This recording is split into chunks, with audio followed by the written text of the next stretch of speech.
All right, so this meeting is being recorded, and this just was a React fundamental study group that I wrote, Redux fundamentals, so now we're going to do a little bit of both. What we're going to do is talk our way through building up a very basic React application, and then we'll add a little bit of Redux.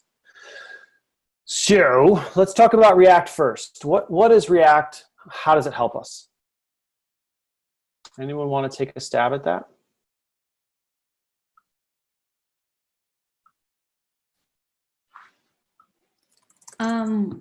React and how does it help us? From my understanding, React basically helps you isolate different code into nice, neat containers. That's how. Okay, yeah, I like that a lot. That's a great place to start. React helps us to isolate code into nice, neat containers. And in particular, what kind of code are we talking about? When you say isolate code, chunks of what? It can be functional code, class code, JavaScript, JSX. Okay, so those are all features, sure, those are all things we could build, but what are we representing? What are we using React to represent? The DOM? Yes! Yes, the DOM, right? So React, and let's put these pieces together. React is a JavaScript library that has to do with using JavaScript in nice, neat, compartmentalized chunks of code to represent what the user sees in a browser, which of course is the DOM, or is HTML, which is abstracted into the DOM. And React uses an abstraction over the DOM called the virtual DOM. What is the DOM? So here I'm looking at a website. How can I look at the DOM, or can I look at the DOM? What is the DOM? This is just a Google search page. How would I see the DOM? Can I see the DOM? Is it all the code in the source code? Okay, let's look at source. Did you intend to share your screen because we don't see anything? Oh, yes. Thank you for telling me, because I would have just kept going. And can you see it now? Yeah. Thank you for bringing that to my attention. I didn't realize I wasn't sharing, and I was so let me. I don't think you've missed anything. I've just searched in Google for what is React, and my question is, what is the DOM? How can I see it? Where is the DOM? And I've opened up sources. I didn't click on anything in particular. In elements, if you go to elements, you can see like the structure of all the HTML. Yes, yes. Yeah, exactly. Here it is. This HTML. But notice that this is interactive, right? So these are like little nodes that I can touch. I can open them up, and I see a bunch of information. And this thing is represented in the console by what property? What variable? Document? Yes. Yes, document. So if we open up document, it's exactly what we just saw there in the sources, in elements here. And it's all this HTML, but it's the HTML abstracted into this DOM, which stands for document object model. It's this thing that I can interact with. So document dot body dot, and then I have all kinds of things that I can do to interact with this thing now. So this is the DOM that we're looking at. React abstracts this one more time into this object, this JavaScript object called the virtual DOM, and we'll talk about that a little bit more here in just a second. So React will take any element with React, I should say. The idea is any element of the DOM that I'm looking at, any part of the computer screen in the browser, is going to be represented by some chunk of code in React, either a class component or a functional component. So we break these things down into components. So, and please, if you're not talking, please make sure to mute your mic. Cool. So let's just think about building a basic React application. What tool do I use, or what package can I use to very quickly and easily bootstrap a React application? Create React app. Create React app. And what do we want to call this thing?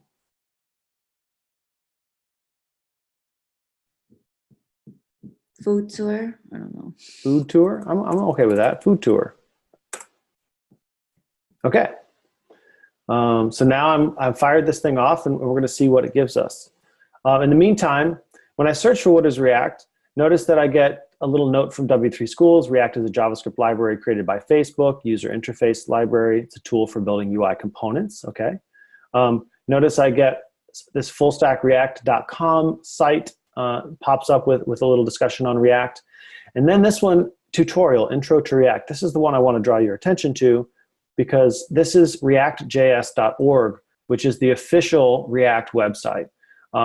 This is, if you're not using this tool for React to look up everything React based, then you're missing out, because this is really, really great documentation.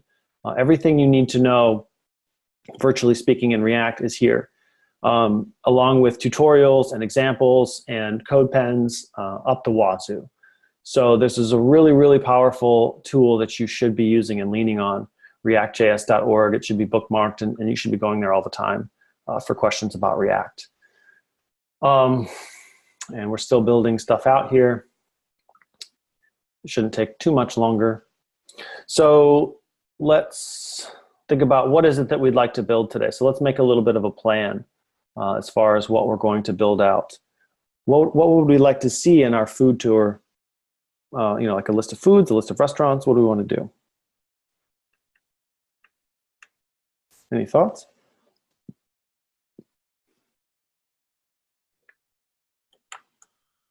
I guess a list of restaurants. A list of restaurants. Okay, cool. We can certainly do that.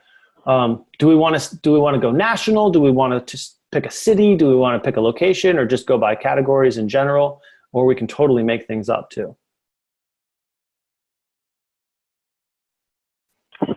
I was thinking type of food, fried, baked. Hey, Sam. Hey, hello, how are you? Good. Yeah, we could do types. We could do food types. That would work just fine. And we can either pick restaurants or we can make them up, whatever we want to do. So we could include categories if we wanted to of food. We're not going to get too detailed though. So let's see. So now I've got. So let's pause for a moment and look and see what in the world we've got by using Create React app. So I'm going to open this thing up using Atom.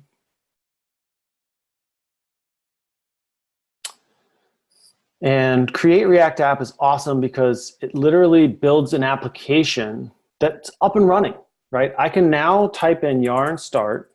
Whoops, if I cd into the correct, there we go. I can type yarn, well, no, that was yarn install. Oh, well, that's okay. This already ran, it shouldn't take long. It should say already up to date or something. Because it was part of running Create React app is that it's already going to use your package manager to put the packages together. I just typed in the wrong command there. There we go. So now I can type yarn start, and the browser should start automatically, which is really nice.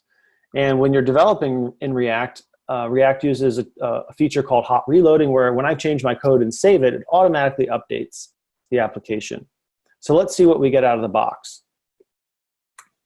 Let me zoom in just a hair. Cool, we're running on localhost 3000. A couple things to point out before we look any further. As long as you have the React Dev Tools, you've got a really powerful way to examine your application within React. And we'll talk more about props and state here in just a bit. But I can see my servers, my React servers running. I can inspect the code using either this little target tool and click on something, or I can search for, in this little search box for the name of components. Either way, I can find this thing. I only have one component right now, which is app.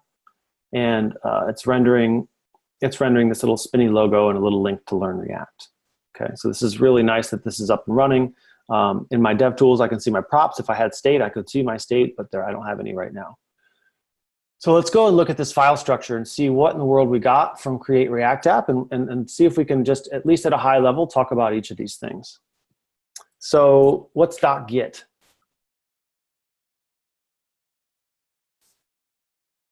What's this thing? Anyone? What is Git?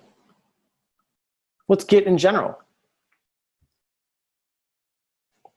GitHub. Okay, it has to do with GitHub. Certainly we can use GitHub. We don't need GitHub though for Git. Git lives before GitHub, right? And Git is version control. So Git, when we use create React app, it does automatically initialize your main folder here, food tour in this case, into a Git repository. So that's why we see .git. Node modules, this mysterious massive folder of stuff. These are all JavaScript package related files, and typically you're going to leave that alone. What's public for?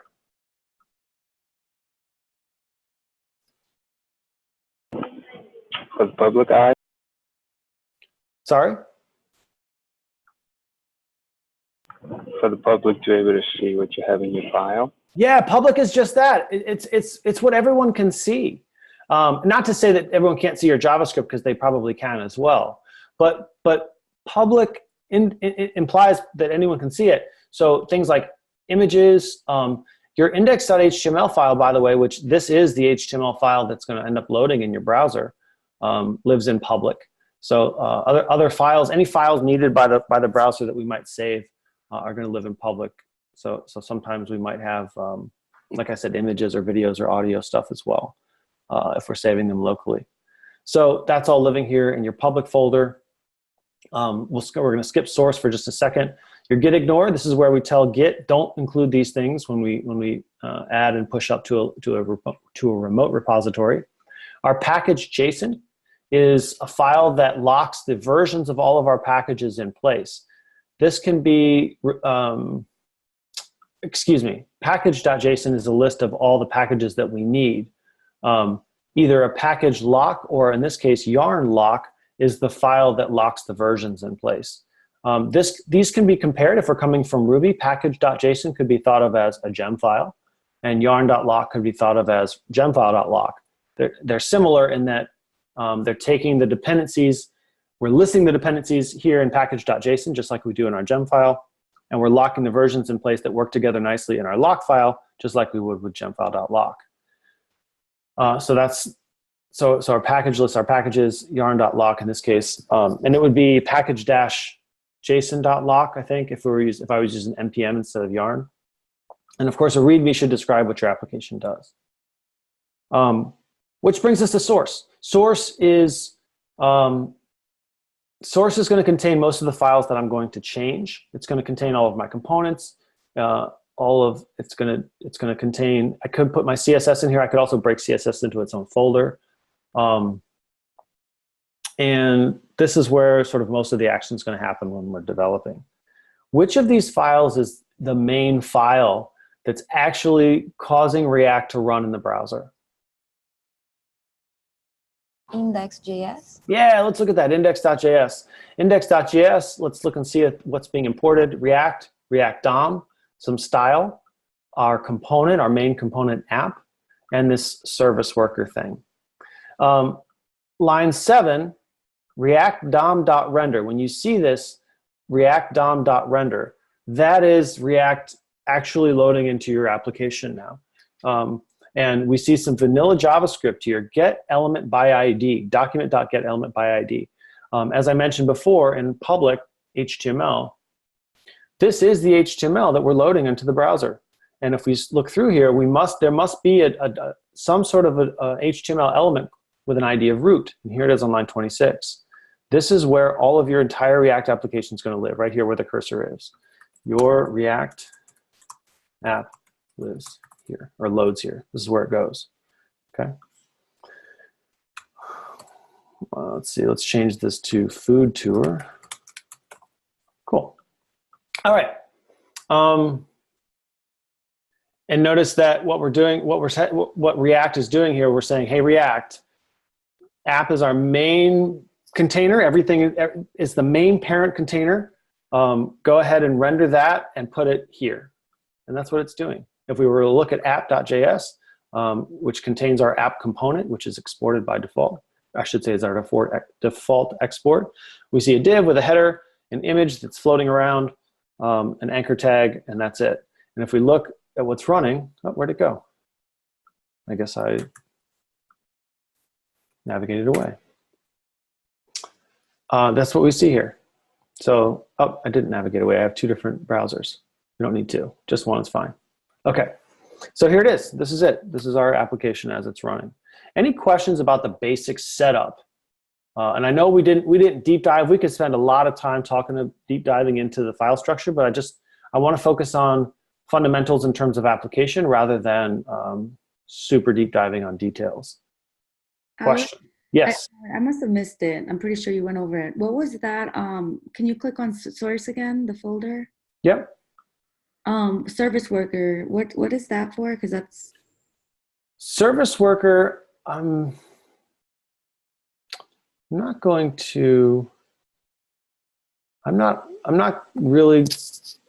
prepared to really speak deep into service worker. Notice that the very top line, and this is one of the nice things about React. React talks to you nicely. This optional code is used to register a service worker. This might be something that you would use on a larger application or even within your application to add functionality around your application. It might be like handling data. It might be firing side effects. It might be caching and speed loading. So that your application runs faster and faster on someone's device that allows you to do that kind of thing. So a service worker is an enhancer. It's or I should say that using service workers here would be an enhancer to your application. You might think of something like turbo links within Rails, similar features where you can make your application run a little bit better. You don't absolutely have to use this. In fact, if we go to index.js and I delete that line of code, notice that nothing happened, right? It didn't, besides now I'm getting a warning that I never referenced it even though it was created. So it doesn't have to be, we don't have to use it. But notice that we do get some comments here. That's not really where I want to focus the attention today. But that's just a really, really basic answer to your question, more of an intro than an actual deep answer. Nope, that was perfect. I was just curious. Yeah, you don't have to worry about it. You can completely remove it if you want. But then if you have a large application and you have some loading issues, you can look into how to use that to make things a little faster and that kind of thing. Good question. Just something we're not going to deep dive into today. Cool. Any other questions? Well, that was a great question. Any other questions? Okay. So the first thing I like to do in this application is get rid of everything. Cool. And let's think about what is it that we would like to display. We talked about, we got to stay really basic here. So when we talk about food tour, we talk about restaurants. Let's suppose that we have some restaurants. So let's create a component called restaurants. Okay. And let's see. The first thing we have to consider if I'm creating a new restaurant, actually, I'm going to let you walk me through. What do I need then to add to create these restaurants? What do I need to do? Like, how do I create a new component in React? Import React. That's the first and most important thing I think you could say. Import React from where? React. That's right. So the React package contains an export. I should say the default export is React. And basically the library, everything I need. This line of code allows me two main things, I would say. One is it allows me to now write JSX within this file. And the other is that it allows me to, if I want to use a class component, to reference react.component and extend from that. What else do I need here when creating a component? Your class or function. Exactly. And how component. do I make yeah, exactly. How do I make a decision whether a component should be class or functional? What If questions it's do I ask? going to display only HTML, you can use like a function instead of a component of a class. Exactly. If you're not sure, do you have any recommendations for me? Which one you would choose? I don't know. For now, maybe this will be a little bit complex, so maybe a class component. A class. Yeah, if you have a feeling it's going to be complicated, then you're going to want a class component. Like if it needs its own state and you want to type in a lifecycle methods. If it's just going to be presentational and be stateless, maybe a functional component would be a good place to start. I like to build functional components and then change to class only as needed. But I have a feeling maybe this one's going to be a class component. So maybe we'll build both. Don't worry. Let's start with a class component. So I'm going to say class restaurants. And how do I build this out? What's the next line of code here? Extends React component. React.component. That's exactly right. What does this do? Just this line of code that I've written so far. What's going on there? We are creating the class restaurant and extend to use the library, the components that React gave us. Okay. And what does the extends keyword mean in JavaScript?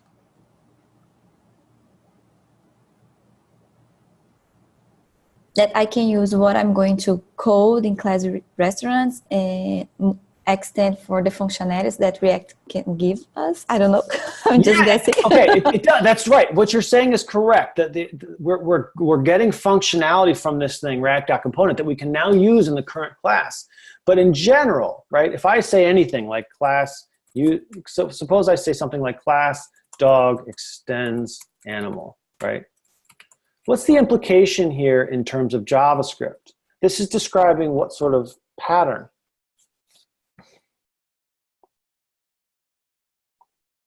I'm creating a class called dog that extends animal. What's the implication here at a high level? Can animal use the functionality that dog has? Other way around, right? A dog can use the functionality that animal has, right? Right, okay. So like, it's kind of like an is-a relationship. A dog is an animal. And I know my question is very vague, and I apologize for that. What I was trying to get at is that this represents an inheritance pattern. This is inheritance. And JavaScript is not a class-based inheritance language, does not use class-based inheritance, it uses prototypal inheritance. However, with ES6, JavaScript introduced a syntax that simulates or looks like class inheritance, and effectively we can use it as such. Even though behind the scenes it's still prototypal inheritance, we can use this, we can basically think of this as class inheritance. Very similar to if I did something like class users controller in Ruby inherits from application controller. Something like that, right? This is the inheritance pattern that you'd see in Ruby, but instead of this less than symbol or the left angle bracket or whatever you want to call it, in JavaScript we'll use the keyword extends. Of course, the syntax is different. And it's fake, right? It's not real class inheritance per se, but it feels something like that. Cool. So how do I build out a class component? What features might I need? Let's start with the most basic. What do I absolutely have to have for a class component in React? A render? I must have a render method, okay? And render, I can build this way, right? Is that going to work? This is the syntax for a method. We can think of this kind of like an instance method. I hesitate to use that language because it's not 100% right, but it feels like an instance method, right? And what must render return?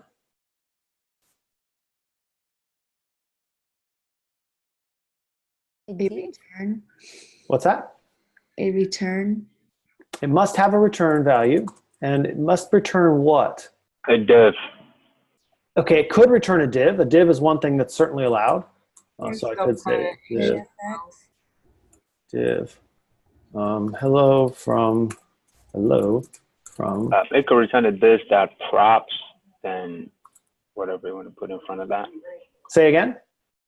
It could return, right after div is going to be curly bracket, dish dot props. Do I have any props in my class right now? At the moment, no, you do not. No, not yet. So we're absolutely props and state we're going to talk about next. But before we do, I want to look at what renders allowed and what's not allowed. So I'm going to go ahead. How would I use this? What's the final statement that's missing from this entire file right now that I absolutely need if I want to be able to use this in another file? Export to default. Export default. Yeah, exactly. Cool. So now I've got it. This is now a default export.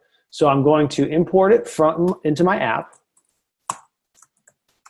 And as a default export, I can call it whatever I want, but the convention is to call it capitalized version of the same thing that we call the component itself. So import restaurants from /restaurants. Cool. The .js is optional here. I can include it or not. So now I'm going to render this thing restaurants and see what happens. Now I get hello from restaurants. That's good news. Oh, in tiny print. Okay, there we go. Now maybe you can actually read it. It says hello from restaurants. And let's have a look and see what we've got. Here's app, and now we see a restaurants component. And as Sam mentioned, we could use props or state. Right now we don't have any props or state, but it's available, right? We can see props there. And if we were to reference props inside of a class, you're right, we would say this.props.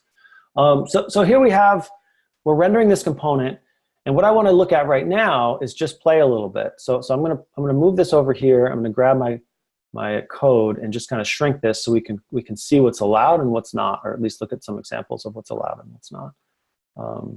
If I can make this readable. So I'm gonna play with the return value here. So over here on the left, I've got my code. Let's see what I'm allowed to return. How about a string?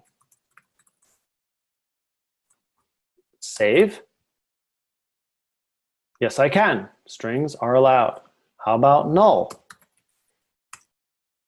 What do we think? Is null allowed? Anyone? I think yes. Yes. Okay, I agree. Great. How about an array? Yep. Yes. In fact, notice that it's just taking whatever's in the array and sort of smashing it all together. How about a number of some sort? Sure. 1, 2, 3, 4, 5. How about an object?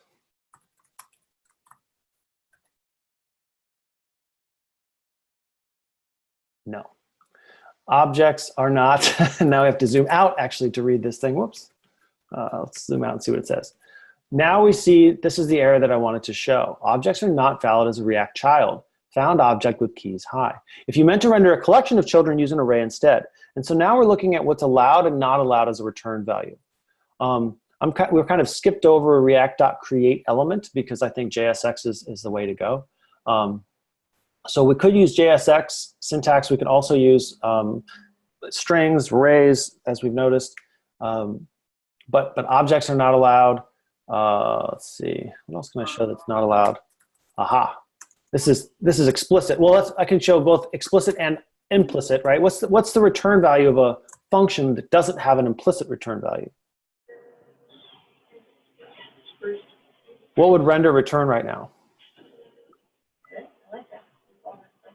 It would return undefined.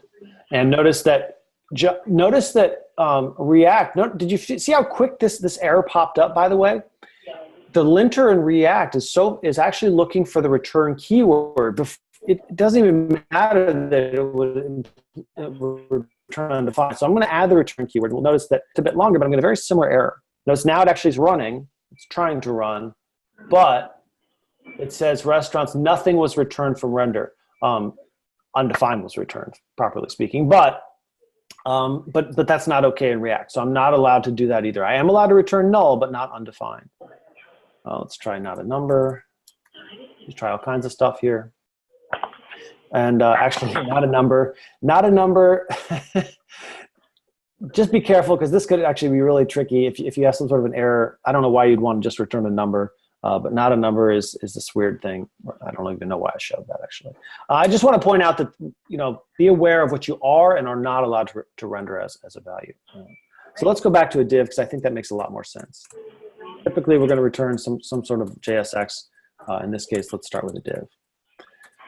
Now, imagine that I want to be able to show like a list of restaurants. So let's just create a list of restaurants. And you know what, for simplicity's sake, I think we're going to let's just stick with some national brands. So I'm going to create a dummy file here called restaurants. Restaurants.js. Oh crap, okay, restaurant list.js. Okay, so I'm going to say export const restaurants. And I'm just going to create some dummy data here. So let's say, what does a restaurant have? Name, a location. Okay, McDonald's. Location, everywhere. Hours. Hours, 24/7. How about like a food type or something? Food. Like a category. Yeah, category. You want to call category? Sure. Fast food. Burgers. / chemical fries. Yeah, chemical fries. There you go. All right, so let's just do this. We're just going to create a few of these. McDonald's, Wendy's. That's pretty much the same stuff. These are all the same. We got to pick a different category of some sort. Fast food, burgers and such. How about flame broiled? Something to make it different. And how about like Wendy's, you could put like chili or something. Yeah, there we go. Burgers and chili. Let's make them somewhat unique. They're all everywhere. How about like Chipotle? Something a little different. This is going to be fast food burritos. Burritos. Maybe one more that's like a sit down or something. Cracker Barrel. Cracker Barrel. There we go. Cracker Barrel. So Southern. What do we want to say? Like Southern home cooking kind of thing. Does that sound right? Southern Comfort. Southern Comfort. That's even better. Southern Comfort food. All right. So now we have an array of, what is that? 1, 2, 3, 4. Uh-oh, what did I break there? Why is the, I don't see what I did wrong. Southern Comfort food. Looks right to me. All right, so we're exporting this array. Closing array thing on line 31. No, never mind. That should close the whole shebang. Line 26. Thank you. That's it. Okay. So now I've got 1, 2, 3, 4, 5 restaurants. That should be good enough for us to play with. And I'm going to go ahead. All right. So let's imagine that app is going to have more than just these restaurants containers.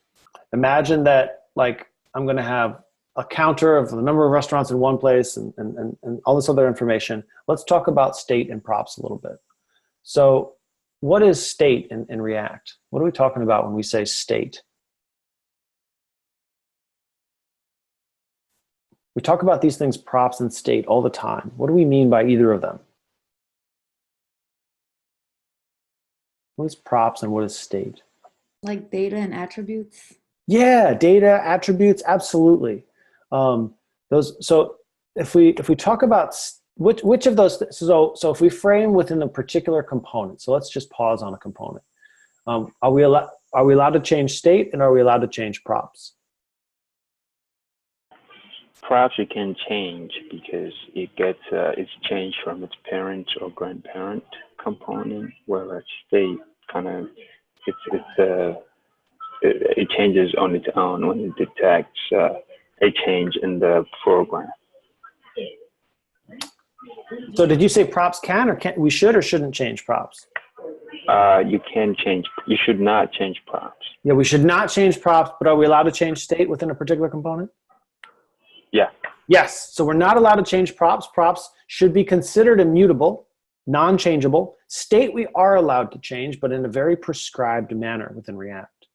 So what I want to do is, I'm trying to think of which way I want to go with this.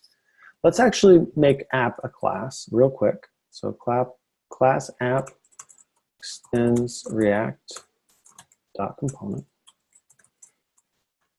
And this now needs to live inside of a render method. This whole thing moves over. Render. Let's do it this way, actually. Okay, so I've just made this a class component because I want to add some state. And what I want to do is I want to put the state of the restaurants array into app. Let's see what I did wrong. Class extends React dot capital C component. Okay. So let's think about what it takes to add some state to this application. How do I do that? Constructor. So I build a constructor method. And what do I need to do here? This dot state. State should always be what data type? Object. An object. And within that object, I can have as many properties as I want of whatever data types I want. Let's start restaurants as an empty array. I'm going to save that. Let's see what it says. It says must call super and constructor in derived class before accessing this or returning from derived constructor. What it's saying is I'm not allowed to reference this unless I've called super. Okay. And I could do it explicitly with props in both constructor and super or without. The reason I'm allowed to do it without is React will do that for us. So React kind of cheats a little bit. Let me just make sure we can see that this is the restaurants component as a placeholder so we can see it. We know that it's rendering even though there's nothing there yet. There it is. Okay. So now I've got this piece of state, and a difference now that we can see in the browser is in our React dev tools, I can now see it says in app state of restaurants. Okay. So now I have state of restaurants. And imagine we're going to fake a fetch request. Imagine that when the application loads, we start with an empty array of restaurants. But I want to be able to pull these restaurants from my API. In this case, of course, they're just coming from a file, restaurant list. But what lifecycle method would I use to get an initial payload of information from an API? Component amount. Yes.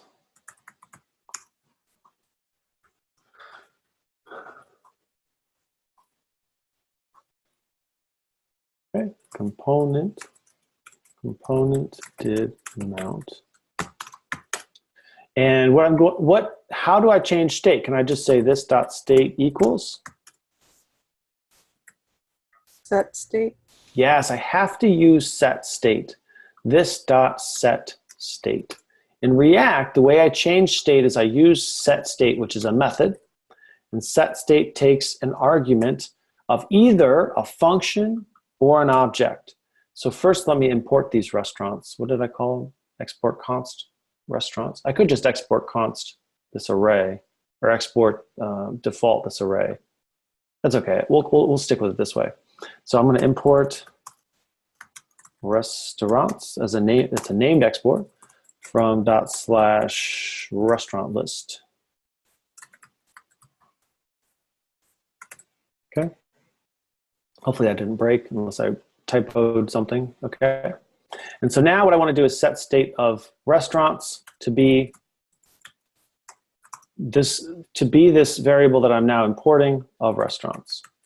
I could shortcut that because the variable name is the same. I should say the property name is the same of a variable that contains the value I'm looking for. So I could just do it this way, but to be verbose, we'll start with it this way. And now let's see what happens. Now notice I have an array of 5 restaurants. okay? And I can see that state change if I want, because I could look and say something like console log, there are, oops, in C component did mount, there are this dot state dot restaurants dot length restaurants, oops,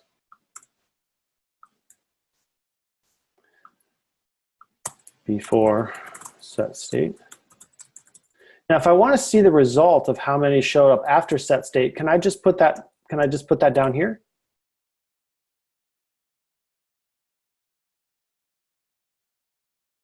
Let's try it. I'm going to save that. Let's look in our console. Whoops.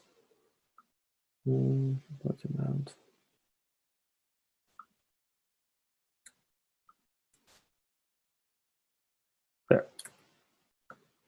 Oops. Line 17, your set state has S and T capitalized.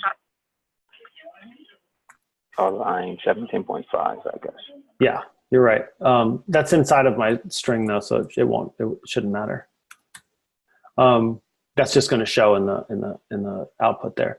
So notice if I check my React Dev Tools,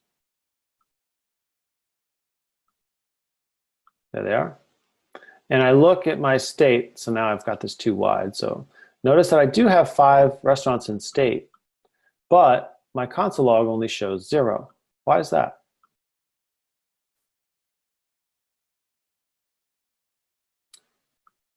Set state is what kind of an action? Or can be thought of as what type of action?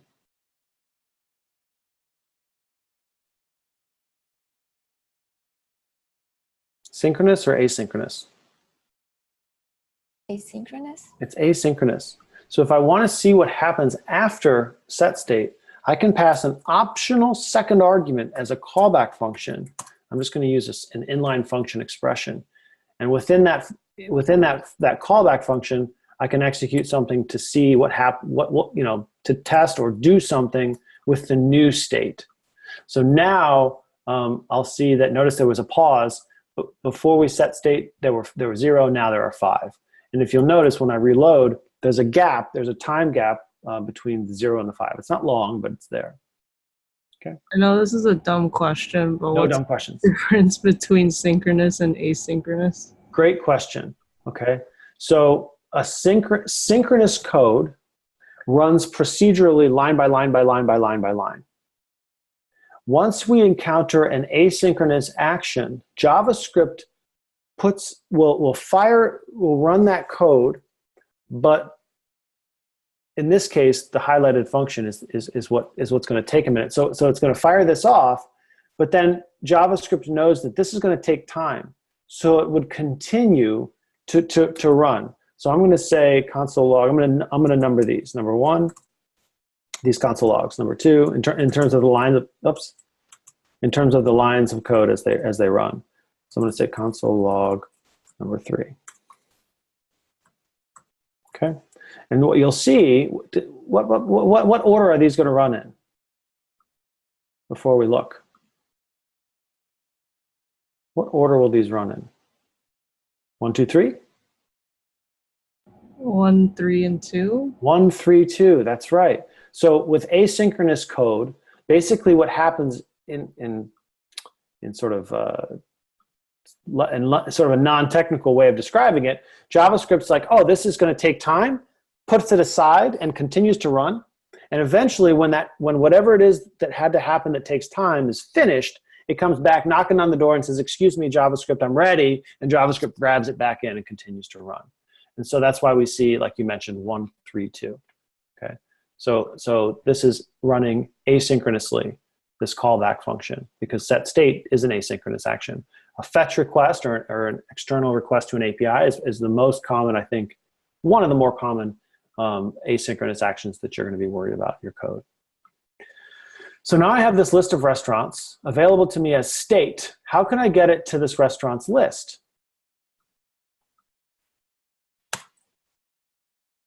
I'm going to pass it as what? Props. Exactly.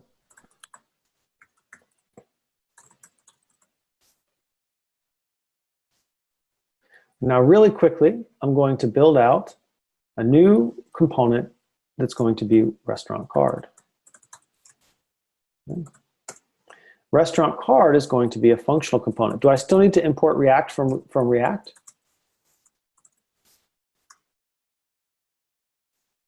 Yes. Yes, definitely, because I'm going to use JSX. So how do I build a functional component? There are 3 ways I can do it.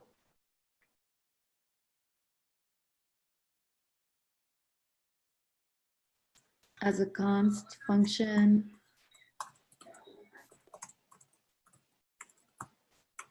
If I'm going to use const, I could say something like this. Restaurant card, right? Now, I could either do this or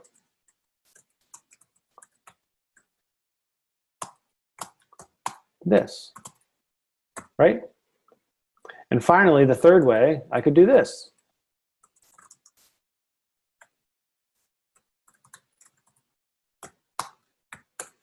All 3 of these, right? This is, whoops, const, sorry. Wait a minute. Const, what did I do? I did something wrong here. Const restaurant card. Oh, sorry. I totally did this wrong. Excuse me. So I can do it this way.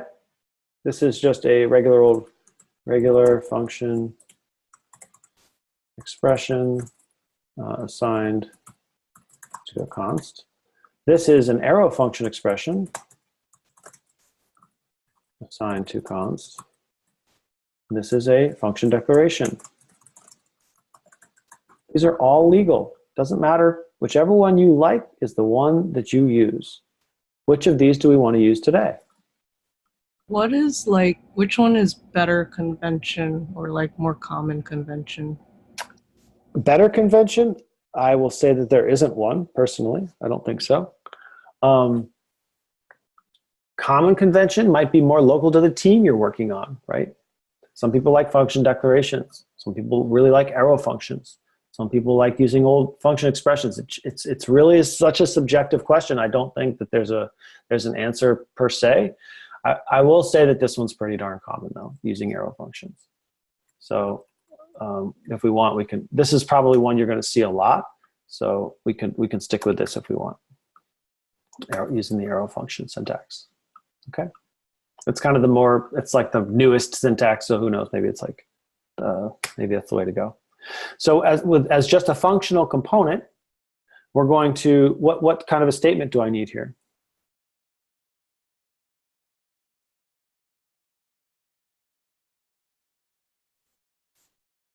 This is just a function, right? It's a function expression. So I need it to do what? Return. I need it to return something. And I think a div is, again, a pretty good idea for what this thing should return. And it's convention, although not required, maybe, that we use the smooth parentheses here.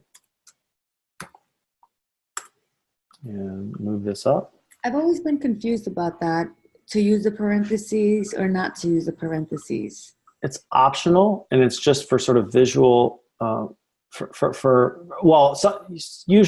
it's optional, sometimes it's not, depending on what you're returning. With JSX, I don't have to use them. If I were to return like an object from a function, something like this, then I would need those smooth parentheses. It's just up to you. If you like them, use them. If you don't have to.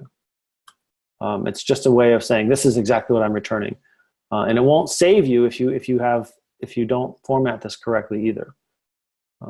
So it's not magic or anything. It's just organization. Okay. So let's imagine that this thing. How many? What did we give this thing? We gave this thing a name.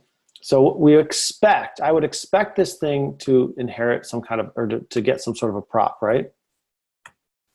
What kind of a prop do we expect a restaurant card to get? I would expect it to get a restaurant object, right? And so we could say something like restaurant.name. restaurant dot all the other things I said about restaurants. So this was location, hours, and category. Location, hours, category. Cool. The props that come in through restaurant card, it has to be restaurant because that's what you called it. It needs, yes, and that's where I was. Let's go there next. So first, let's make this big so we can look at the whole thing at once. What do you mean I can't maximize this? Really? What happened to my computer? It's broken. Awesome. Can everyone still see the screen? Yeah. That's weird. I'm not allowed to maximize this according to what? Okay, so I'll just have to do this way. Sorry. So if I go app renders restaurants, which renders restaurant card. Okay, other way, this way. There we go. Okay. So I might have to zoom out. Can everyone still read if I could just get a little bit smaller like that? Yes. So here's where I'm rendering restaurants. I'm passing those restaurants as a prop down to the restaurants component. I'm not doing anything with them yet. So here's where, and now back to Sam, where you mentioned we probably want to do something with props. There's a couple ways I can do this. I can build a const ahead of time, or I can do this right in line. Let's build a const. So I'm gonna map over those props that I have. This dot props dot restaurants dot map, and I'm mapping in order to create a bunch of these restaurant cards. That's my goal here. So I'm gonna map over each restaurant. Restaurant. And I'm going to implicitly return a restaurant card and pass a prop of each restaurant. And this is the answer to your question. Do I have to name this accordingly? If I deconstruct it this way, absolutely. Okay, so let's just make this a little bit easier to read, hopefully. We don't need to import restaurants into restaurant card. We need other way around. So the parent needs to import the child it's going to render. So I definitely need to import restaurant card from a restaurant card. Good call. Okay, so if we did this right, which we may not have, I am in app. I'm rendering my restaurants component and passing down the restaurants that live in app as state. Now that when they arrive at restaurants, they're arriving as props. This dot props dot restaurants. I'm mapping over them and passing one at a time to restaurant card, which in turn will destructure that restaurant from props. In other words, props dot restaurants is what I'm grabbing here as a variable, which allows me to access each one of these things. And let's see what it looks like. My computer's broken. It's literally broken. I can't access my browser. Let's try a new window. Wait, so when we do the const on line 9 in restaurants, we don't have to put it in the return div? Oh, yes, we certainly do. Thank you. Yes, 100% we do. And so here, thank you. I completely just blanked on doing that. And now there's restaurants. And what I'm doing is saying the return value is going to be this array of restaurant cards, basically. And it looks like I never actually exported export default restaurant card. Getting an error here. You can't see the error because apparently my computer's broken. There we go. No, that's not it.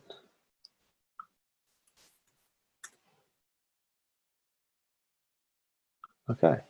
And now we see our restaurants. All right, we're getting this warning about children having keys, so let's just take care of that really quickly. I'll just say key equals restaurant dot name. It's not a great key, but it'll get rid of the warning for us. Sorry for this window jumblage. I don't know what's going on with my computer right now. Cool. And so now if I inspect this thing, I'm going to inspect with React, one at a time, I can look at my components and see the state of each one. So app has a state of restaurants, which is an array of 5 restaurants, no props. If I open up app, restaurants, I'm passing as a prop an array of restaurants. Now they're available as props. In turn, if I pick each of these restaurant cards, each of them is receiving as a prop one of these restaurants. Okay. Okay, questions about this? Questions about this setup, how we have this working? We're a few minutes over time. If we'd like to, though, we can run through a quick Redux setup. Thoughts? Yeah, please. Okay, so. I have to go, but thanks, Howard. This clarified a lot. Awesome. Well, I'm glad to hear that. So let's yeah, if you have to jump off, absolutely jump off. But let's just take a few minutes, maybe 15 minutes, and we can bump this over to Redux. So first, let's make a plan. Imagine this is not a great application to display this or to think about it. But what we'll do is we'll imagine that we're passing restaurants from app down to like through 5 components until it gets to restaurants. So our goal will be to connect restaurants directly with a Redux store of restaurants so that we don't have to receive them as props here. And that'll be sort of, what's the word, representative of the idea anyway of connecting to a global store. So what is Redux? Redux is a JavaScript library. Again, has great documentation of itself, redux.js.org. And it's a library that allows us to take the state of our application and put it in one place, one global store where everything lives. Okay. And the setup looks something like this. Now, I would not recommend that we do this all in one file like so, but this is where we're going to do it for demonstration. The tools I need for Redux. I need to import provider, which is a component coming from React Redux. And that's going to be the main wrapper around my entire Redux application. So I'm going to wrap app in this case with provider.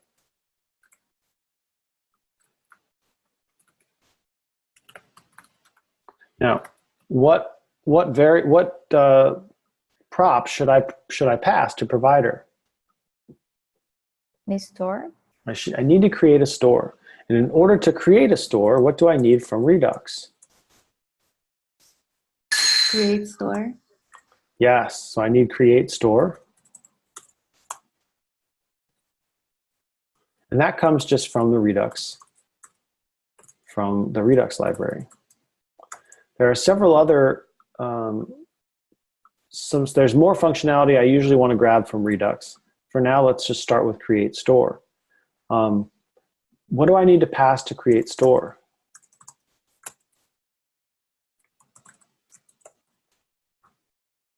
What's the first argument? Any reducers? Yeah, reducers. Reducer, either a main reducer or, yeah, well, it needs to be a main reducer as a result of combining reducers. Or if I just have one reducer, it can be just one reducer. For this demonstration, I could just build a single reducer, const. I'll call it restaurants reducer. Restaurants reducer equals a function that takes what, 2 arguments?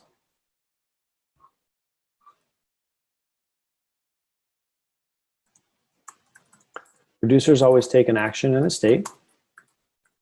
And what kind of a statement should I run here? Switch. A switch statement, good. What am I switching on? Action type. Action.type, okay, that's exactly right. And I always am going to start with a default state, okay? And I need to set up an initial state, and state must be a default argument. So I'm going to create an initial state, When you move that over to its own file, would that be known like as a functional component, the reducer? Reducers aren't React components. So moving it over to its own file is just a matter of organization. And then if I have multiples, I would use combined reducers, and I can show that too. So I'll show you first with a single reducer and then with combined reducers. How's that? Cool, thanks. Okay. So first I'm going to create an initial state. If I'm using a single reducer, my initial state must be an object. And I know I want restaurants as an empty array. Okay. So I failed to compile because reducer is not defined. That's because this should be restaurants reducer.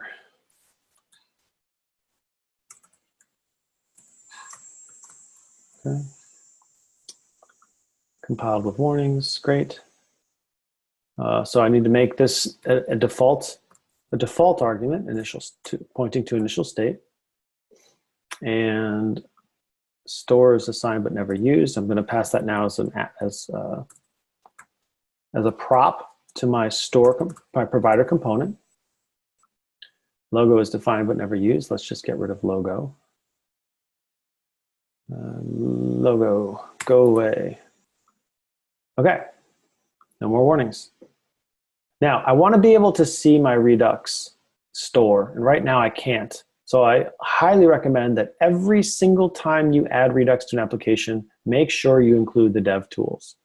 And to do so, you could say Redux dev tools. There's a Chrome extension that you can grab. It looks like this guy right here. There's this thing here, and there's several ways that you can include it. I'm just going to show you a simple way to do it where I can say I know exactly where to look for this. That's why I'm going to do it down and dirty, down and quick. And I'm going to just steal some code from this issue that's on GitHub where I can build my store and use this compose enhancer pattern, which includes my dev tools for me. So I'm just going to copy and paste this over to build my store, which means, let's see, I need to also import now compose from Redux because this code uses the compose function. And I don't have thunk. And so I'm now using compose enhancer. I'm creating my store here. Let's get rid of this. And this was restaurants reducer. Just one. Okay, and this now I should be able to have my dev tools hooked up. There are a couple different ways you can hook up the dev tools. This is the one I like to use because it's really simple and works nicely. So now if we look at the failed to compile, apply middleware is another one I need. I actually don't, I wonder if I can do without apply middleware right now. I might be able to do without it. Yeah, so let's see if I can still see my Redux dev tools. I'm not using thunk yet, so I should be okay to just look at it this way. So once I'm using thunk, I need apply middleware, but I'm not so yet in this case, so I can just look and see, here's my init firing, and I get my initial state of restaurants. That's good news. So now, what I would ordinarily have, this is just a single reducer. What I would ordinarily have would be multiple reducers. So let's create a folder called reducers. And I'm going to cut this code out of here, paste it into a new file around whatever property I'm talking about. In this case, it's restaurants, inside of my reducers folder. I still have an initial state, but it no longer needs to be an object because I'm now going to use combined reducers. So it's just going to be the state of this particular property, not the entire React state. Nothing else here needs to change because I've created an initial state variable. And now in index.js, my store, I need to now import these reducers. And there's a couple ways I could do it. Right now, I'm just going to grab, this needs to now be an export default. Doesn't need to be named, and it just needs to be now a function. So I'm default exporting a function, and I'm importing that thing into this file. Now I'm going to name it restaurants reducer. I can name it whatever I want, from reducers, restaurants, okay, .js. Cool. And now restaurants reducer, now that I'm importing a single reducer, I need to now grab one more tool from Redux, which is combined reducers. Combine reducers. Combine reducers allows me to build a main reducer from a whole bunch of other reducers. And so what I'm going to do is now say something like const reducer. I might call it root reducer or main reducer equals the result of calling combine reducers and passing in an object. The keys to the object will be the names of the properties in the Redux store. I want to call this property restaurants. The values are the functions I'm using as my reducers. In this case, it's this function here, right? This one that I'm exporting and importing, naming restaurants reducer. And finally, I want the property to be called restaurants. This is a much more common pattern since you're likely to have multiple reducers in your final projects. You can also take this code and put it into another file called like root reducer or index or something like that inside of your reducers folder, which is another common pattern, and not put it here inside of this file. Either way is fine. So let's make sure we didn't break it. We still have an initial state of restaurants. That's good news. But showing these restaurants is not using Redux. I'm still using React. And so what other kind of thing besides reducers with React, with Redux, what else do I need to put here? I need to build what? Actions. Actions, exactly. And similar to with reducers, it's typical that I'm going to create files around actions for whatever resource I'm dealing with, in this case, restaurants. And inside of my actions, I'm going to build action creators. We'll just run through a quick Redux review. Redux to make changes to the global store. We dispatch actions, and I'm reminding us that this is a function. Actions are plain JS objects with at least a type property. They also often have a payload.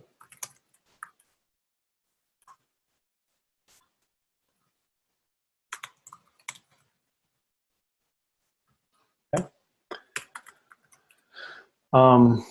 We use the action creator pattern, meaning we create functions that return actions. So let's build an action creator. I want to call it get restaurants. I know that it needs to receive some sort of a payload, an array of restaurants, presumably. And it needs to return an action. And an action is a plain JavaScript object. And I am going to do it this way. I could actually, I don't need, I think I said this wrong earlier. You don't need the, I don't need smooth parentheses here. I can just use it. I can just return an object literal this way. Sorry, I misspoke earlier, I think. But my type property is going to be get restaurants, and my action is going to just be restaurants. I mean, this is, action is going to, sorry, action is this entire object. My type property is get restaurants. My payload, excuse me, is just going to be restaurants. And I can do it verbosely this way, restaurants, or I can just do the shortcut. The property matches a variable that I already have that points to the value I want. Okay, so if I have an action creator that receives an array of restaurants and returns this this type of get restaurants, what do I need to do then in terms of my reducer?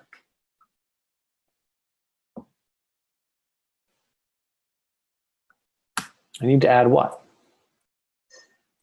The type of get restaurants. Yeah, I need to add a case statement of the type of get restaurants. What should it return?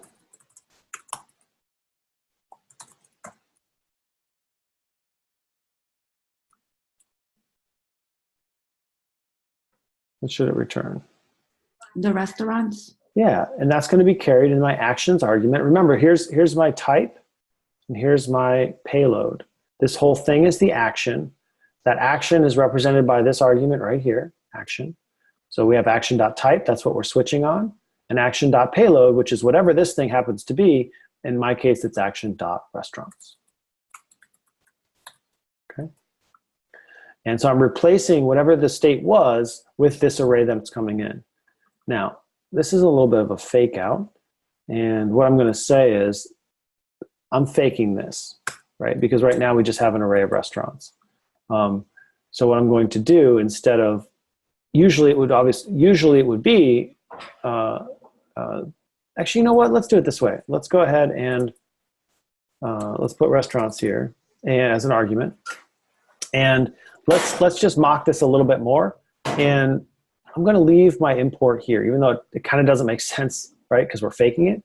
But I'm still going to do it this way. I think this is going to make more sense because this is what our action creator would look like. It's going to receive this as an argument. So we're going to keep that pattern. So I think I actually like this okay. Let's go back to app and let's figure out how we actually need to make this happen. So I've built a reducer that builds an array of actions, an array of restaurants as my state. And I'm able now to return a default state of an empty array, and I'm able to get these restaurants from this particular action if I dispatch it, get restaurants. So the question is, how do I dispatch get restaurants from app? We're going to similar to the way we did this before. I want my componented mount to get these things. Okay. So how can I make that happen? What are the steps what do I need to import here? I need 2 import statements. Connect. Yes, I need connect from Redux. It's React Redux, yep, because it's a library that sits between the two. I also need to import my action creator function. In this case, get restaurants from /actions/restaurants. Restaurants. Okay, let me just make sure I did actually export that. Did I? Nope. There we go. Failed to compile, parsing error, return. I did that yesterday too. I put a colon after the return statement. I don't know what's wrong with that. Okay, so I've got connect and get restaurant defined here. Now, how do I actually go about connecting this app to my Redux store? Yeah, let's do this. To export. I changed my export to what? Connect. Connect, yep. And what do I need to pass here? At the moment, null, because you don't have a map state to props. Okay. And that one's usually the map dispatch to props. Yep, and there's 2 ways that I could do this. The easiest way, in my opinion, is to pass an object whose keys are whatever I want this thing to be called. In this case, they match, get restaurants. The value is going to point to the action creator I'm importing. Okay, so this is going to be get restaurants. Again, if I use the same value as the property name, and I already have a variable pointing to the value I'm looking for, I can use the shorthand syntax and collapse this down to just like that. Now I have a prop called get restaurants available here. And instead of calling set state like so, we're now going to use Redux. Oops, I'm still going to do this. Oh my goodness. Okay, I'm still going to do this inside of my componented mount, but I'm now going to say this .props .get restaurants. And I'm going to pass now this. I know this is kind of weird, but because it's fake, I'm going to pass this restaurants as an argument. This would ordinarily come from the result of like a fetch request. And let's see if now we get our restaurants in our Redux store.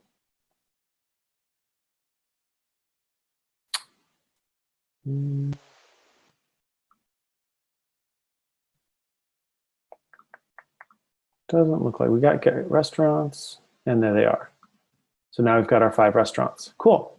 So let's imagine that we're no longer passing this as a prop, but we want to go through something similar to grab the restaurants now from those restaurants, from restaurants.js, this guy over here.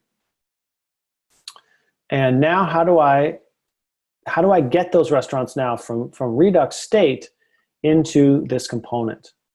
I still need to import what function from Redux, from React Redux. I still need connect. And now down here, again, I'm going to change this. I'm no longer exporting default just plain old restaurants.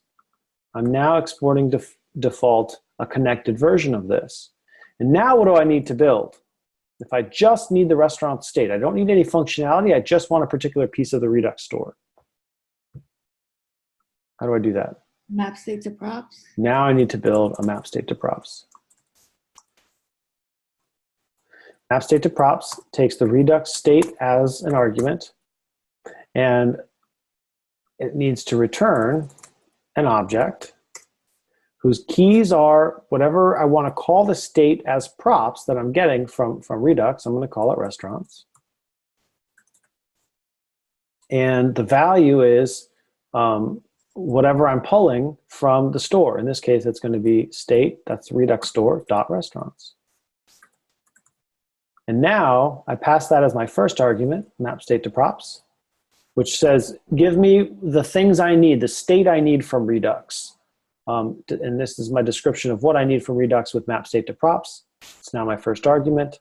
Now inside of this component, I'll have this dot props or just props dot restaurants available. This is a class, so it is going to be this dot props dot restaurants. Notice that we already had that, but if you remember, I cut it off. So it's no longer coming from app, which is why we were seeing the errors over here. But now I have this dot props dot restaurants back, but this time from Redux. And now it should be working the way it was before. Okay. Questions? I've now connected my restaurants component to Redux rather than receiving its props from its parent app.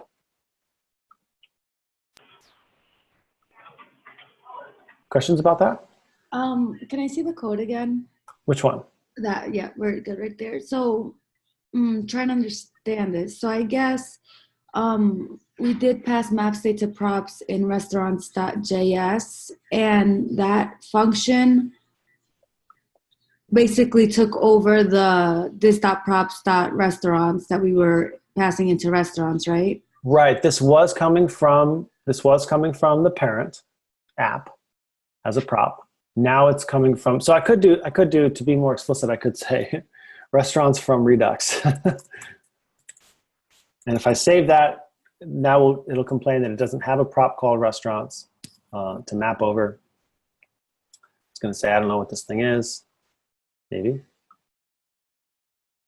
Oh, there we go. Can't read property map of undefined because this thing's undefined. So this is now restaurants from Redux.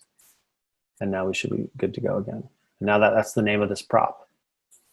So if I inspect, if I go back to React and I inspect this thing, restaurants, notice that this is now called restaurants from Redux. Remember the whatever I name the property in this returning object is what's going to be available as props. Okay. And in app.js, you didn't need to build that map state to props because this is because of, it's just really concerned with like the action portion of Redux. Right, and I can even delete this, right? This is gone. I no longer have this dot state. I don't need state here anymore. And it should still work just fine. And it is. So I've removed state and exactly that. And I wanted to show it separately. I could have done the same thing, right? I could have pulled the state as well. But I decided just to show them and just for demonstration purposes to show, here's one where I'm just getting some action. I'm getting an action, dispatch that I need to dispatch, get restaurants, functionality. And in the other one, I'm just getting state. I could, of course, get both if I needed to. Howard, I just had a quick out-of-the-box question. With Sure. the way you kind of build this out from scratch, you were able to, I think this is the best I've seen so far in terms of connecting the dots, for me at least. how do you do that? It seems like you build it from the inside out, if that makes sense. I'm not sure what you're at. I mean, you know, our goal today was to build a React application from scratch and then implement some Redux, and we were able to do that even if it's at sort of a contrived level. I'm not sure how you want me to answer that question. I just wanted to stick to the basics, and we built out a very basic application, right? That just has a list of things and shows some individual things, and then play with Redux a bit to bring it full circle. I guess my better question then would be what mindset to have while building this out, because so the best mindset I can recommend is to keep things simple. Students want to go crazy and put all kinds of stuff into their applications. I would say keep things as simple as possible and only add complexity as needed. Start with something simple and build out from there, because you can actually build a pretty simple application that meets project requirements for most of our portfolio projects, including the final project. And so I would always recommend to start on the simple side and work your way slowly toward complexity, and make sure that you've got your requirements checked off before you get too complicated. Okay, thank you. So keep it simple. This is a very, very simple application. Keep it simple before you move into complexity. Cool. Well, Howard, go ahead. Yeah. Just for me to see if I understood.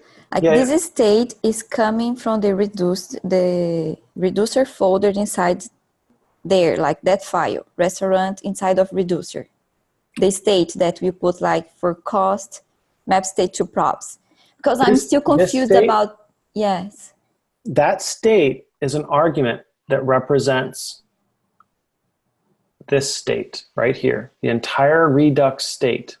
Now, the state is built as a result of putting all your reducers together. But directly speaking, if you want to say, what is state? Where did it come from? It comes from Redux state. So whatever is showing here as state, whatever properties show up here, that's what's going to show up. That's what state is. And that's why I had to say state.restaurants. Yeah. And I built that state inside the reducers. So the reducers, each reducer is responsible. Right now I only have one, but each reducer is responsible for a particular piece of state. So suppose, just for the sake of demonstration, suppose I had a new file for, I don't know, categories or something like that. I'm just going to paste this. This isn't going to exist anymore. Let's just say categories is also an array. And if I save this, I can now import into my index.js. I'm going to import categories reducer and include that as well.